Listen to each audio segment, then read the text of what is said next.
Hello, welcome. I want to talk to you today about how you get these black soldier fly maggots at the right temperature and humidity so that you can improve on your feeding of your livestock, of your animals. Chickens and fish, they love black soldier fly. It's a very cheap source of protein, 40%, 60% protein, and it's very cheap to produce. So how do you make sure that you've got the right temperature? What are those temperature ranges that you need? Let me go through this on this video. My name's Tim, I'm here in Uganda, Rukungiri. I help set up a fish farm hub, and this is our black soldier fly enclosure at the moment. We are currently inside the current polytunnel, and you can see it's a little bit saggy, but this allows us to breed our flies, which are here, black soldier flies, and create some good conditions for the maggots. And then we can harvest these maggots and sell them to our chickens and fish. We actually do have another polytunnel that we're building, and just because we're increasing our capacity. But the first thing I want to talk about is just the temperature requirements that you have. Now, we actually have, we started off here in Uganda, which is near the equator and it's fairly warm, but we started off in a different place for producing our black soldier fly larvae. So this is the enclosure at the moment. So in here, they are in concrete bays. I'll just lift them up so you can see. And all the maggots are underneath here. And they are sort of growing and doing their thing, and then we can harvest. You can see all the different bays that we have here. This one isn't as heavy to lift, so you can see them in the corner there. So we have quite a lot of production happening.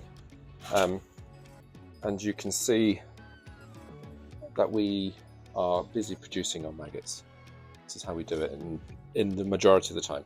Now, we do have a bit of a problem here.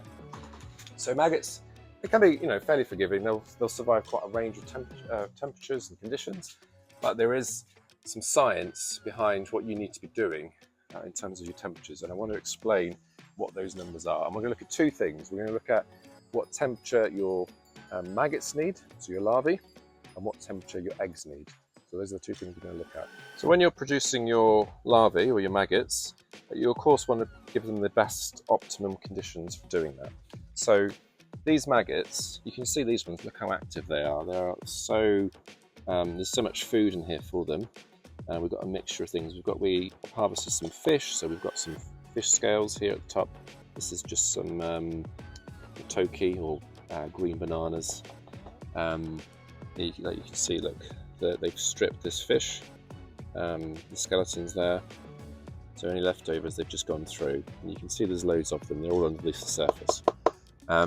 So you want to give them in the right conditions. Now, inside the concrete bays over there, the temperature is probably around 20 degrees at times, maybe 21, 22, something like that, and that is not the temperature that you really want if you can help. The optimum temperature is between 25 and 35 degrees Celsius. You'll have to convert that to Fahrenheit if you don't need it. That gives you a 90% survival rate. So of all the hatchlings, you'll get 90% surviving. But if you go to 20, you get down to 70% survival rate, which is not what you need. And so for what we're trying to do, we are of course wanting more of our larvae to survive. So we increase the temperature, and that's why we use the polytunnel, because it's much hotter in here. This is probably close to 35, I would think, at the moment. Low 30s in here, degrees Celsius. In there, it can get down to 20, maybe even 18, 19, and that really affects the survival rate of the maggots. It also affects the growth rate, so they slow right down in their metabolism. So we can get much bigger and quicker and more of them, maggots, when we use a polytunnel, which is why we're going to the other polytunnel to increase our capacity. So we're going to build some concrete bays in there so that we can just get as many maggots as possible converting as we need. The second thing we want to talk about is the survival rate of eggs. So let's talk about that now, shall we? First set up this polytunnel, the main idea was to actually do the breeding of an egg laying in here. So you can see this is a love cage, so they're in here, and they fly around. There's mating happening, so they're chasing each other, and then they'll come and deposit their eggs in there. And this is much better temperature for them. Eggs are actually more sensitive than the larvae, So they need a constant temperature. Well, not constant, but they need the best temperature for them is between 30 to 35, and that will give you an 80% survival rate. So for the eggs that are laid, 80% will survive if you can get it between 30 to 35 degrees. However, when we first started breeding, we were doing it outside in a love cage like this, but outside it's not as warm. We were getting probably 23, but at 25 degrees Celsius you get 50%. So that's a 30% drop in survival just by going down a few degrees. So you really want 30 to 35 degrees for these eggs to survive. And you can understand why it's so important. Going from 80% to 50% by losing a few degrees, 5 degrees in this case, means a big deal to your survival rate. So that's why we do most of our breeding inside here. And we do it in these cages. So the plan at the moment is we'll carry on breeding in here. We've got 4 love cages. That's more than enough production for what we need. We'll put these into bays in that other polytunnel, and then we can put some more love cages, and then we'll even put some love cages in the middle over there in that polytunnel, and that will give us what we need in terms of the production. So I hope that answers that question for you. What temperatures do you need? Because they need different things. The larvae are looking for 25 to 35, right? And then your eggs are looking for 30 to 35.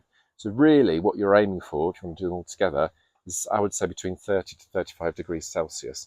And if you don't get those temperatures, then you'll still be successful and be able to produce black soldier fly, but your growth rate is going to be much slower and your survival rate is going to be much slower. So that's why you want those temperatures. So anyway, that's enough from me for now. I hope you've enjoyed this video, and hopefully that helps you to do your black soldier fly. If you have any questions, do put them in the comments. We'd love to sort of carry on a conversation there, and we'll see what we can do to help you. Thanks very much for watching, and we'll see you in the next video.